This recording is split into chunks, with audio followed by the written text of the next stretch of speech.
Grop wasn't an especially gifted chimp. As far as his jungle troop went, he was mediocre in every sense. His climbing skills were lacking. Nimble chimps like Ophy were far better at reaching the fruits high up in the jungle canopies. He also wasn't the fastest. That title belonged to Nuk-Nuk, a slender chimp that had been known to outrun even the fiercest of predators. And Grop certainly wasn't the strongest. Undoubtedly his brother, the great and powerful was the strongest of the troop. A temperamental chimp, Grop had once seen tear a rival alpha's arm clean off before stomping on him to death. In his defense, the rival had thrown feces in his direction. Not only was the leader, but he also had a harem of mates to choose from, thrusting from dawn till dusk, only stopping for the occasional piece of fruit. Like the other males in the troop, he too tried to hump, but it had become particularly difficult to find a mate that wasn't already claimed by or the others. He did have his eye on one female in Heat Ember, but she was killed by the same pesky jaguar that had been stalking them for weeks. It made their foraging parties particularly tumultuous. Food was growing scarce now that they had to be constantly checking over their shoulders. Grop's shortcomings were becoming more noticeable. The troop was a delicate commune. If you didn't contribute, then you were taking, and if you were taking, you were an enemy. And if you were an enemy, well, that also meant you were food. Grop himself had feasted on the old, weak, or feeble on occasion.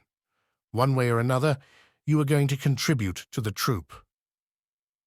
One afternoon, led a foraging party of males into the heart of the jungle. The seasonal torrent of rain had briefly stopped, offering a prime opportunity.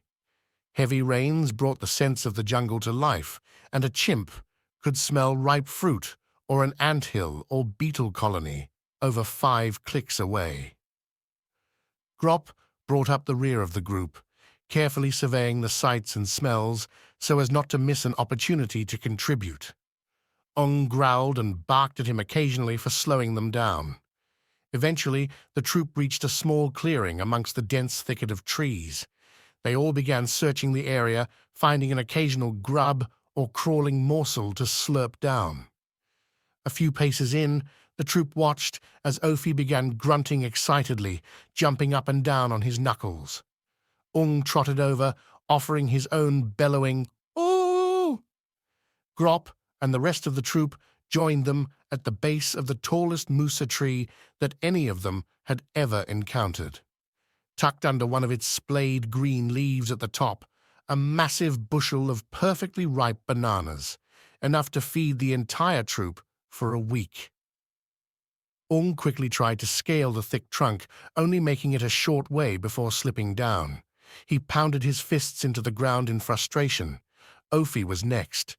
Surely, if any of them could climb this giant, it was Ophy. He confidently mounted the tree, scaling its side, but his footing gave way, tumbling down the tree into the damp ground below. The chimps jumped and hollered in frustration, all but Grop, who crawled up to the tree and placed his palm against the bark. The rain had made it slick and difficult for even the most agile of climbers to ascend. Next to the trunk lay one of the musa tree's large leaves, a casualty of the incessant wind and rain. Grop picked up the leaf. Using it as a makeshift grip, he boldly began the climb. And the others cheered loudly. Grop's quick thinking had him so close to the fruit that he could taste it. Yet the higher he got, the more the wind picked up. The giant tree bent left to right. His grip loosened, and he fell into the ground with a crash, splashing mud on Ung's furious face. Howled and stomped on his brother as the others cheered. One way or another, they would get their meal. The cheering stopped when suddenly a low growl came from the dense thicket. In a flash of spots, the jaguar leaped in the air, its massive fangs sinking into Ophy's neck. The troop hollered and sprinted away.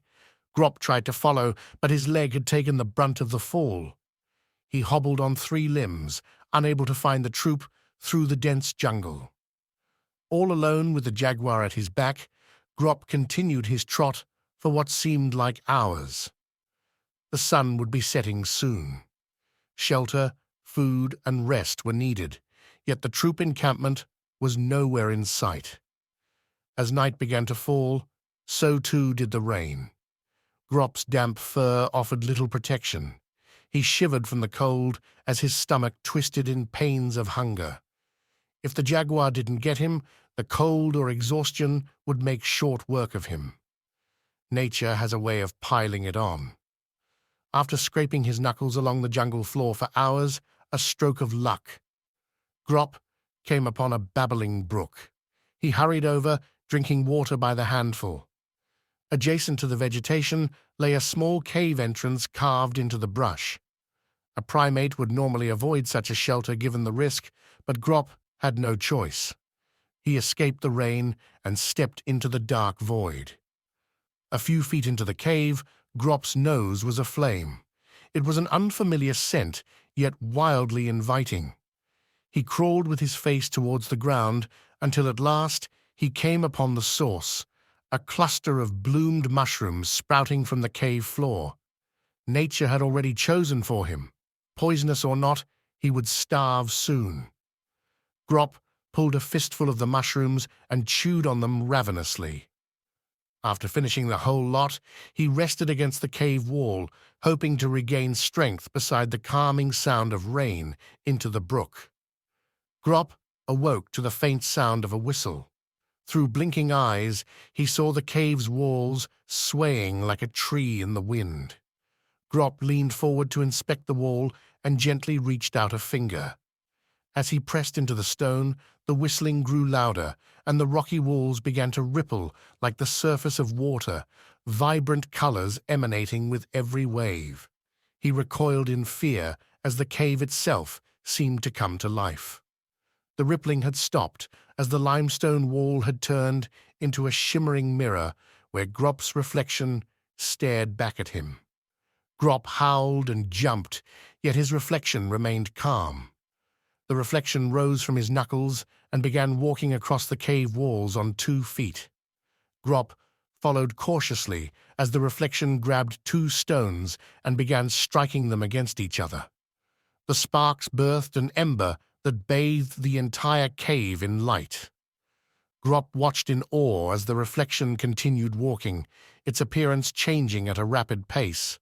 Its fur had thinned, and its thumb started to move slowly up the arm until a bare hand had formed. This walking bear monkey held the ember on a stick as behind him the jungle and Grop's encampment came into view. Soon the trees of the dense jungle started falling away, leaving wide grassy clearings where structures of mud and sticks began to take shape. More and more, the trees fell replaced by huts of stick and stone. The walking monkey had multiplied and was now covered in cloth.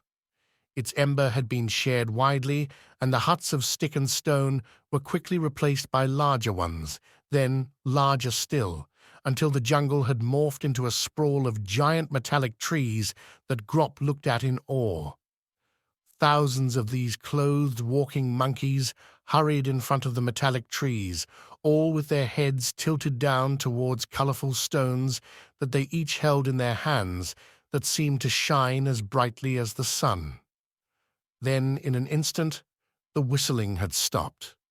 The magnificent display dancing upon the cave walls had melted away, and all that remained was Grop's hairy reflection, holding a stick with a flame at the end of it.